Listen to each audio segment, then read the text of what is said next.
চিরসবুজ অভিনেত্রী অপবিশ্বাস আজ ৩৫ বছরে পা রাখেন। ১৯৮৯ সালে ১১ই অক্টোবর ২০০৫ সালে কাল সকাল সিনেমার মাধ্যম দিয়ে বড় পর্দায় আসেন অপবিশ্বাস।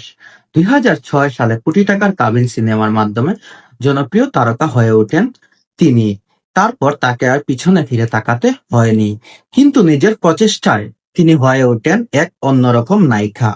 ভালোবাসায় ঘর বাঁধা যায় না, মায়াবতী, পিতামাতার আত্মসম্মান, স্বামীর সংসার, তুমি আমার স্বপ্ন, তুমি আমার সাধনা, দেবদাস, লাল শাড়ি, এক যুবক, ভালোবাসা, ভালোবাসা, লাল গোলাপ, এত মায়ার ছবি তিনি বিভিন্ন ছবিতে অভিনয় করে দর্শক জগতে জায়গা করে নিয়েছেন। অপবিশ্বাস এর জীবনে যে সকল সিনেমায় আলো ছড়িয়েছেন, তেমনি ব্যক্তিগত জীবনে রহস্য বিতর্কে ভরা।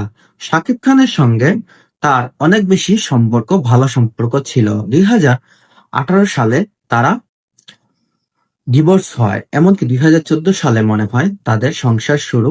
তারপর তাদের ডিভোর্স, একটা ছেলে আছে। অপবিশ্বাস বর্তমানে তার ছেলের মুখের দিকে তাকিয়ে তিনি খুব ভালো এবং হাসি খুশি